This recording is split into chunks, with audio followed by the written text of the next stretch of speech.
دور نہیں کیا جا سکتا۔ اس کا علاج یہی ہے کہ لوگوں میں بیداری، ایمان اور تقوی پیدا ہو۔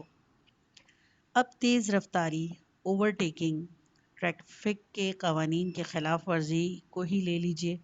کیا ان خرابیوں کا سبب قوانین کی کمی ہے یا کچھ اور؟ موجودہ دور میں ہم بے شمار معاشرتی مسائل میں گھرے ہوئے ہیں جن کے متعلق لوگوں میں واویلا مچا ہوا ہے۔ لوگ پوچھتے ہیں کہ طلاق کے واقعات کیوں روز بروز بڑھ رہے ہیں؟ قتل اور چوری کے جرائم میں کیوں اضافہ ہو رہا ہے؟ ملاوٹ اور دھوکے بازی کیوں عام ہو رہی ہے؟ فحاشی کیوں بڑھ گئی ہے؟ بلا خوف و تردید یہ کہا جا سکتا ہے کہ ان خرابیوں کا ایک بڑا سبب ایمان کی کمزوری ہے۔ اس سے بھی عجیب تر بات یہ ہے کہ لوگ خود ہمیشہ یہ سب سوال اٹھاتے ہیں، ان مسائل پر لکھتے ہیں، لیکن چونکہ ایمان اور تقوی کے عناصر سے محروم ہیں، اس لیے کوشش کرتے ہیں کہ ان مسائل کے اصل اسباب کی طرف لوگوں کی متوجہ نہ ہونے دیں۔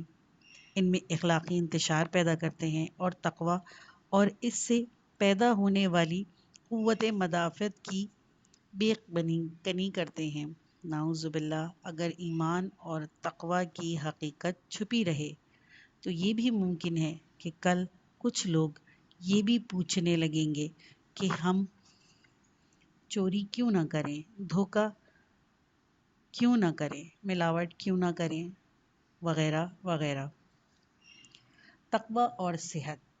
امیر المومنین علیہ السلام نے تقوی کے بارے میں ارشاد فرمایا ہے، یہ ترجمہ: تقوی تمہاری جسمانی بیماریوں کے لیے شفا ہے۔ شاید آپ یہ سوال کریں کہ تقوی تو ایک روحانی معاملہ ہے، اس کا صحت سے کیا تعلق؟ یہ صحیح ہے کہ تقوی کوئی پاؤڈر یا انجیکشن نہیں ہے، لیکن اگر تقوی نہ ہو تو شفا خانوں کا نظام بھی درست نہیں ہوگا، ڈاکٹر بھی صحیح کام نہیں کریں گے، نرسیں بھی اپنے فرائض کماحقہ انجام نہیں دیں گی، دوا بھی صحیح نہیں ملے گی۔ اگر تقوی نہ ہو تو آدمی اپنی صحت میں برقرار ہی نہیں رہ سکتا۔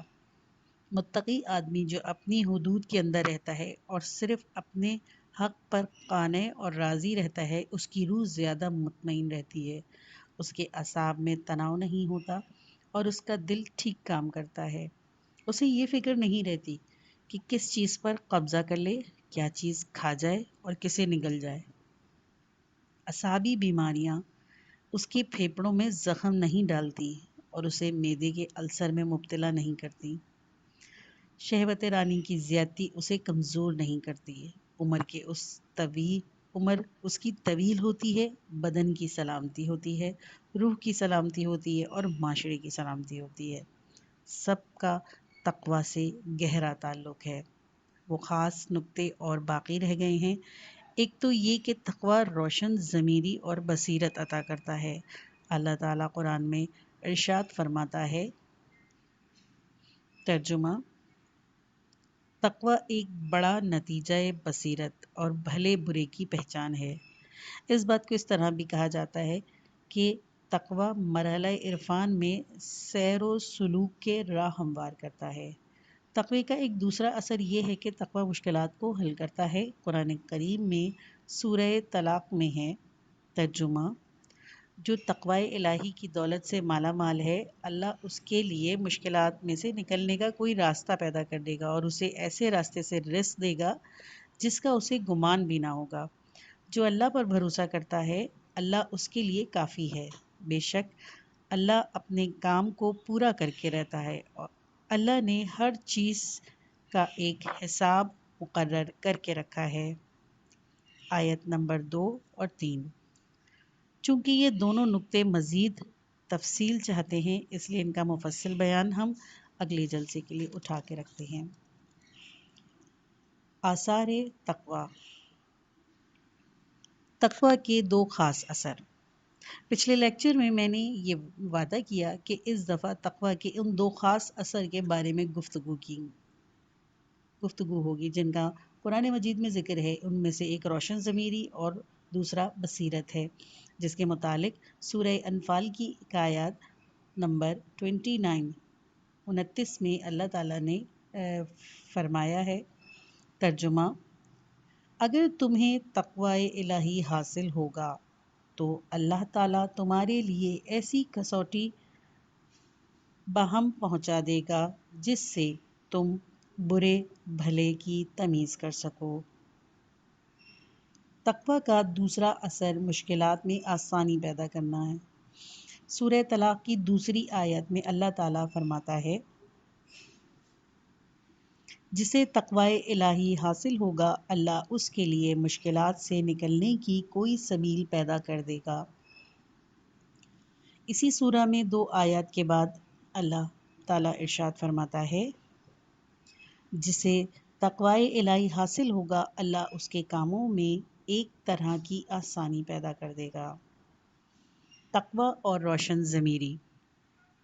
جہاں تک تقوی کے پہلے اثر کا تعلق ہے، اس کے متعلق قرآن مجید میں ایک آیت نہیں، یہ تو اسلام میں ایک مسلمہ حقیقت ہے، اور اس حقیقت کی طرف قرآن کے متعدد آیات میں اشارہ ہے۔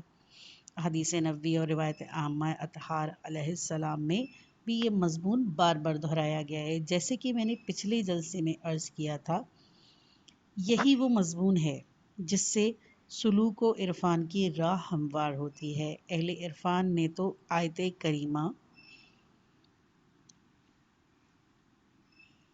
یا ایھا الذین آمنوا اذا تدالیتم بدین الی اجل مسمی میں سے بھی استدلال کیا ہے۔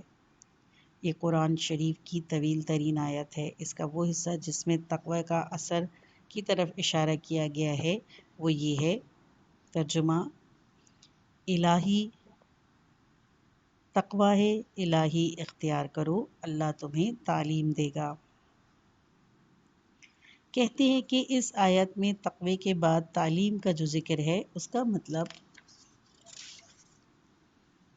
یہ ہے کہ تقوی کی صورت میں خاص فیضان الہی سے تمہیں تعلیم دی جائے گی۔ حدیث نبوی ہے۔ ترجمہ: ہوا و ہوس کے خلاف جہاد کرو تاکہ تمہارے دلوں میں جاگزی ہو جائے۔ ایک اور حدیث نبوی میں ہے، یہ تو مجھے یاد نہیں کہ کسی حدیث کی کتاب بعینہ جملہ دیکھا ہو، لیکن اگر دیگر اسلامی کتابوں میں یہ حدیث خاصی مشہور ہے۔ ترجمہ: جو اللہ کے لیے 40 روز مخصوص کر دے گا، حکمت کے چشمے اس کے دل سے پھوٹیں گے اور اس کی زبان پر جاری ہو کر رہیں گے۔ یہی مضمون تفسیر لفظی کے ساتھ اصول کافی باب الاخلاص میں امام باقر علیہ السلام سے منقول ہے۔ جو شخص خلوص دل سے 40 روز تک اللہ پر ایمان رکھے، یا آپ نے فرمایا جو شخص 40 روز تک اللہ کو خوب یاد کرے گا، اللہ اسے دنیا میں زہد عطا کرے گا اور اسے ایسی بصیرت دے گا کہ اسے دنیا کی بیماریاں اور ان کی دوائیاں نظر آنے لگیں گی۔ حکمت اس کے قلب میں جاگزی کر دے گا جو اس کی زبان پر جاری ہو کر رہے گی۔ حافظ نے مندرجہ ذیل رباعی میں اس مشہور حدیث کی طرف اشارہ کیا ہے۔ ترجمہ: میں نے کسی مقام پر ایک مسافر کی بات سنی جو اپنے دوست سے یہ معمہ کہہ رہا تھا کہ اے صوفی، شراب اس وقت تک صاف ہوتی ہے جب شیشے میں 40 دن تک رہے۔ حضرت علامہ محمد حسین طباطبائی رحمۃ اللہ علیہ نے اپنی تفسیر المیزان میں اہل تسنن کی کتابوں میں سے ایک حدیث نقل کی کہ جناب رسول اکرم صلی اللہ علیہ وآلہ وسلم نے فرمایا۔ ترجمہ: اگر تم یا وہ گوئی میں مبتلا نہ ہوتے اور لغو خیالات تمہارے دل میں نہ گھسے پھرتے تو تم بھی وہی کچھ دیکھتے جو میں دیکھتا ہوں، اور وہی کچھ سنتے جو میں سنتا ہوں۔ اس حدیث میں تمرج کا لفظ جس کے مادہ مرج ہے، اس کے معنی چمن زار اور چراگاہ کے ہیں، جس میں ہر جانور داخل ہو سکتا ہے اور چر سکتا ہے۔ رسول خدا فرماتے ہیں کہ تمہارے دل کی دل کھلی ہوئی چراگاہ کی مانند ہے جس میں ہر قسم کے جانور داخل ہو سکتے ہیں۔ اور ایک اور حدیث میں امام صادق علیہ السلام فرماتے ہیں، اگر شیاطین فرزندان آدم کے دلوں کے اندر گرد نہ گھومتے پھرتے ارد گرد نہ گھومتے پھرتے تو وہ بھی ملکوت سماوی کا مشاہدہ کر سکتے تھے۔ اس قسم کی روایات سے ہماری دینی کتابوں میں بہت سی ہیں جن میں تقوی اور گناہوں سے پرہیز کو براہ راست بصیرت اور روشن ضمیری کا وسیلہ قرار دیا گیا ہے یا بالواسطہ طور پر یہی مضمون بیان کیا گیا ہے۔ مثلاً یہ کہا گیا ہے کہ ہوا پرستی اور ترک تقوی کا نتیجہ روح کی تاریکی ہے، دل کی تیرگی ہے اور نور عقل کا خاتمہ ہے۔ امیر المومنین علیہ السلام فرماتے ہیں، ترجمہ: کسی چیز کی حد سے بڑھتی ہوئی محبت آنکھ کو اندھا اور دل کو بیمار کر دیتی ہے۔ نہج البلاغہ، خطبہ نمبر 107۔ نہج البلاغہ میں آپ کا ایک اور ملفوظہ ہے، آدمی کو خود پسندی اس کی عقل کی دشمن ہوتی ہے۔ آپ کا ہی ایک اور قول ہے، عموماً عقل وہاں ماری جاتی ہے جہاں لالچ کی بجلی چمکتی ہے۔ اسلامی تعلیمات میں تو یہ ایک تسلیم شدہ حقیقت ہے۔ اسلامی ادبیات میں بھی خواہ وہ عربی ہو یا فارسی، اس حقیقت کی طرف جا بجا اشارے ملتے ہیں۔ آباء اور فضلاء نے اس مضمون کو اقتباسات کر کے اس سے خوب کام لیا ہے۔ یوں کہا جا سکتا ہے کہ یہ مضمون اسلامی ادبیات کا ایک اہم ستون ہے۔ نمونے کے طور پر ابو الفتح بستی کے مشہور قصیدے نو نینا کا ایک شعر مثال کے طور پہ پیش کرتا ہوں۔ قصیدے کا مطلع یہ ہے، ترجمہ: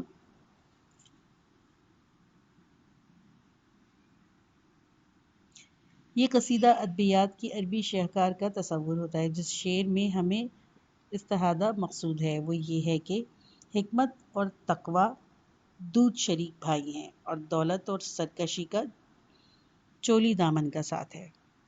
سعدی نے بوستان میں سلطان محمود غزنوی اور ایاز کی محبت کا قصہ بیان کیا ہے اور اس میں محمود پر ملامت کی اور داستان کے آخر میں کہتے ہیں، ترجمہ: حقیقت کی مثال ایک آراستہ مکان کی سی ہے، مگر ہوا و ہوس نے گرد اڑا رکھی ہے۔ تم دیکھو گے جہاں گرد اڑ رہی ہو، اچھے بھلے بینا آدمی کو بھی کچھ نظر نہیں آتا۔ لالچ ایسی بلا ہے کہ ہوشیار آدمی کی آنکھوں پر پٹی بن جاتی ہے۔ طمع مرغ و ماہی کو جال میں پھنسا دیتی ہے۔ جمال یار پر پردے میں چھپا ہوا نہیں ہے، لیکن غبار کو دور کرو تاکہ کچھ نظر آئے۔ اس طرح کے مضامین عربی اور فارسی کے ادب میں بکثرت ملتے ہیں۔ دین اسلام اور اسلامی ثقافت دونوں کے لحاظ سے یہ مضمون ایک امر مسلم ہے۔ آئیے اب دیکھیں کہ تقوی اور بصیرت میں کیا منطقی تعلق ہے۔ سوال یہ پیدا ہوتا ہے کہ تقوی ایک اخلاقی فضیلت ہے اور اس کا تعلق آدمی کے طرز عمل سے ہے۔ یہ کیسے ممکن ہے کہ انسان کی عقل و فکر اور اس کی قوت فیصلے پر اثر انداز ہو اور آدمی میں ایسا شعور پیدا ہو جائے کہ جس کا حصول تقوی کے بغیر ممکن نہ ہو؟ مجھے احساس ہے کہ بہت سے لوگوں کو اس بات کی صحت پر یقین نہیں آئے گا اور وہ اسے محض تخیل کی پرواز اور شاعری سمجھیں گے۔ مجھے یاد ہے کہ چند سال پیشتر میں نے ایک مادہ پرست کی ایک تحریر پڑھی تھی جس میں اسے اس خیال کا مذاق اڑایا گیا تھا۔ اس نے لکھا تھا کہ تقوی بھی کوئی ریتی ہے جسے گھس کر روح انسانی کو جلا دی جا سکتی ہے۔ تقوی اور عملی سمجھ بوجھ۔ یہ بات یاد رکھنے کے قابل ہے کہ تقوی کے نتیجے میں جو روشنی اور بھلے برے کی تمیز حاصل ہوتی ہے، اصطلاحاً وہ حکمت عملی ہے، حکمت نظری نہیں۔ فلسفہ کی اصطلاح میں عقل اور سمجھ بوجھ کی دو قسمیں ہیں، ایک عقل نظری اور دوسری عقل عملی۔ اس کا یہ مطلب نہیں کہ آدمی کی قوت مفکرہ یہ فکری استعداد کی دو قسمیں ہیں، بلکہ مطلب یہ ہے کہ قوت مفکرہ سے دو قسم کے افکار پیدا ہوتے ہیں، ایک عملی اور دوسرا نظری۔ یہ اس کا موقع نہیں ہے کہ ہم اس بارے میں کسی فلسفیانہ بحث میں الجھیں اور عملی افکار اور نظری افکار کے درمیان فرق بیان کریں۔ اس کام کے لیے تو علیحدہ سے کئی لیکچروں کی ضرورت ہوگی، اجمع جبکہ اس قدر عرض ہے کہ عقل نظری وہ ہے جس پر طبیعیات، ریاضیات، مابعد طبیعیات جیسے علوم کی بنیاد قائم ہے۔ ان سب علوم میں قدر مشترک یہ ہے کہ ان میں عقل کو یہ فیصلہ کرنا ہوتا ہے کہ کیا واقعہ ہے، فلاں بات اس طرح ہے یا نہیں، فلاں چیز فلاں اثر یا خاصیت رکھتی ہے یا نہیں، فلاں خیال صحیح ہے یا نہیں۔ اس کے برخلاف عقل عملی ان علوم کی بنیاد میں جن کے مطابق زندگی گزاری جاتی ہے اور جو اخلاقی اصول کے بنیاد ہیں، قدمہ کے بقول علم اخلاق، علم تدبیر منزل یعنی ہوم اکنامکس اور علم سیاسیات مدن یعنی پولیٹیکل سائنس اسی ضمن میں آتے ہیں۔ عقل عملی کی صورت میں یہ فیصلہ کرنا نہیں ہوتا کہ واقعہ کیا ہے اور آیا معاملہ کی صورت اس طرح ہے یا نہیں، اس طرح بلکہ یہ فیصلہ کرنا ہوتا ہے کہ میرا فرض کیا ہے اور مجھے یہ کام کرنا ہے یا نہیں، مجھے اس طرح کرنا چاہیے یا اس طرح کرنا چاہیے۔ یہ عقل عملی ہی ہے جو خوب و ناخوب، امر و نہیں، چاہیے اور نہیں چاہیے اور اس طرح کے سوال اٹھاتی ہے۔ آدمی جب اپنے لیے طریقہ زندگی کا انتخاب کرتا ہے تو اس کے کام کرنے کے طریقے اور فیصلے کے طریقے کا تعلق اس کی عقل عملی سے ہی ہوتا ہے، عقل نظری سے اس کا براہ راست کوئی تعلق نہیں ہوتا۔ یہ جو مذہبی تعلیمات میں کہا گیا ہے کہ تقوی عقل کو روشن کرتا ہے اور آدمی کو سمجھ بوجھ میں اضافہ کرتا ہے، اس کا تعلق جیسے کہ انداز بیان سے ظاہر ہے کہ عقل عملی سے ہی ہے۔ اس کا مطلب یہ ہے کہ تقوی کے نتیجے میں وہ اپنی ضرورتوں کو بہتر طریقے سے پورا کرے گا اور بہتر طرز زندگی دریافت کر سکے گا۔ اس بات کا تعلق عقلی نظری سے نہیں ہے، یعنی مطلب یہ نہیں ہے کہ تقوی عقل نظری پر اثر انداز ہوتا ہے اور تقوی کے ذریعے سے آدمی ریاضی یا طبیعت کے مسائل بہتر طور پر سمجھنے لگتا ہے اور ان علوم کی مشکلات بہتر طریقے سے حل کرنے لگتا ہے۔ خود مابعد طبیعت کا بھی جہاں تک اس کے منطقی اور استدلالی پہلو کا تعلق ہے یہی حال ہے۔